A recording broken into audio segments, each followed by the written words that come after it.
آج ہم اردو ڈرامے کی تعریف اور اردو ڈرامے کے اجزائے ترکیبی پڑھیں گے۔ ڈرامہ یونانی زبان کا لفظ ہے جس کے معنی کرنا یا کر کے دکھانا ہے۔ اسے زندگی کی نقل اور انسانی زندگی کی عملی تصویر بھی کہا گیا ہے، چونکہ اس عملی تصویر کو اسٹیج پر دکھایا جاتا ہے، اس لیے اسٹیج سے اس کا تعلق گہرا ہے۔ اس کی درست تعریف یہ ہوئی کہ ڈرامہ ایک ایسی صنف ادب ہے جس میں زندگی کے حقائق نقل کے ذریعے اسٹیج پر ابھارے جاتے ہیں۔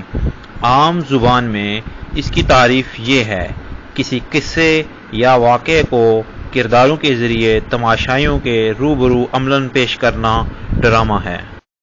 ارسطو کے مطابق ڈرامے کے اجزائے ترکیبی 6 ہیں۔ نمبر 1 پلاٹ، نمبر 2 کردار، نمبر 3 مکالمہ، نمبر 4 زبان، نمبر 5 موسیقی، نمبر 6 آرائش۔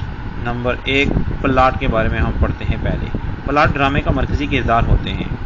جب مختلف واقعات کو ایک فطری تسلسل بامعنی و باطنی ربط و آہنگ کے ساتھ پیش کیا جاتا ہے تو اسے پلاٹ کہتے ہیں۔ عام طور پر پلاٹ 2 طرح کے ہوتے ہیں۔ نمبر 1 اکہرے، نمبر 2 تہدار۔ اکہرے پلاٹ سے مراد یہ ہے کہ اگر کسی شخص سے متعلق واقعات پیش کیے جائیں تو وہ سب آپس میں مربوط ہوں، یعنی جڑے ہوں، اور ان میں قریب قریب ایک ہی طرح کے جذبات کی رنگا رنگی ہو۔ تہدار پلاٹ سے مراد یہ ہے کہ اگر کسی شخص سے متعلق مختلف واقعات پیش کیے جائیں تو ضروری نہیں کہ ان کا آپس میں ربط یا تعلق ہو۔ نمبر 2 کردار۔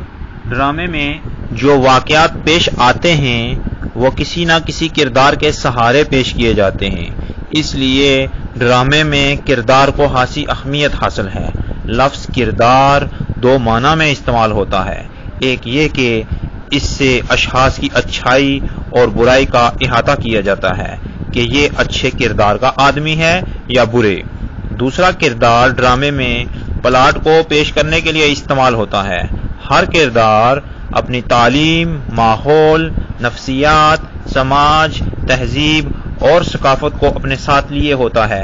کسی فن پارے کے ایسے کردار جن کی گفتگو، افعال، حرکات و سکنات اور جذباتی حالت کے اظہار میں زندگی کی حقیقی عکاسی پائی جائے، یا جن میں ایسی ہمہ گیری ہو جو زمانہ اور وقت گزر جانے کے باوجود انہیں زندہ رکھ سکے۔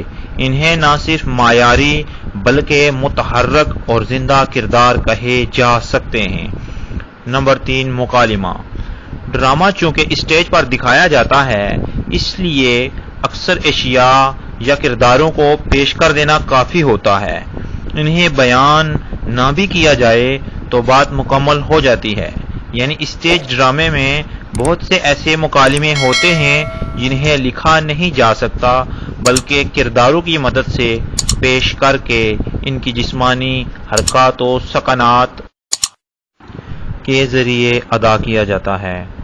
اس سے یہ واضح ہوتا ہے کہ ڈرامے میں مکالمے کی کثرت مناسب نہیں، کیونکہ ڈرامے میں کہنے سے زیادہ کرنا اہم ہوتا ہے، یعنی ایکٹنگ کرنا، سوانگ یا ناٹک کرنا اہم ہوتا ہے۔ نمبر 4 زبان۔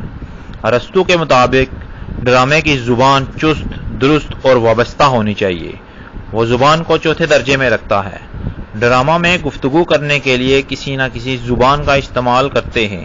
ڈرامے کی زبان کو معلوم کرنے کے لیے پہلے یہ معلوم کرنا ضروری ہوتا ہے کہ ڈرامہ نظم کی شکل میں ہے یا نثر کی۔ ڈرامے کے ابتدائی مراحل میں ڈرامہ نظم کی شکل میں لکھا جاتا تھا اور آہستہ آہستہ اس نے نثر کی شکل اختیار کر لی۔ نمبر 5 موسیقی۔ موسیقی کو بھی ڈرامے کا ایک اہم ترین حصہ شمار کیا جاتا ہے، جس کا اثر اس کے سننے والوں پر پڑتا ہے۔ ارسطو موسیقی کو 5ویں درجے پر رکھتا ہے۔ موسیقی کے ذریعے ڈرامے میں خوشی اور غم کا اظہار کیا جا سکتا ہے، کسی کو خبردار کیا جا سکتا ہے یا کسی پر موسیقی کے ذریعے وحشت بھی طاری کرائی جا سکتی ہے۔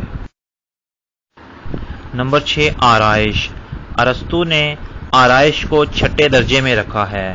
وہ اس کو ڈرامہ کا آخری درجہ مانتا ہے۔ ان کا خیال ہے کہ اس کا تعلق شاعر سے زیادہ کاریگر سے ہے۔ کاریگر اسے کہتے ہیں جو کام کو خوب سمجھتا ہو۔ ڈرامہ میں کرداروں کے لیے جن لوگوں کو چنا جاتا ہے وہ کاریگر یا فنکار ہوتے ہیں، جو نہ صرف ناٹک یا سوانگ سے اچھی طرح واقف ہوتے ہیں بلکہ اپنے فن کو عملاً ناٹک کر کے بھی دکھاتے ہیں، جن کی بدولت ڈرامہ ناکام یا کامیاب ہوتا ہے۔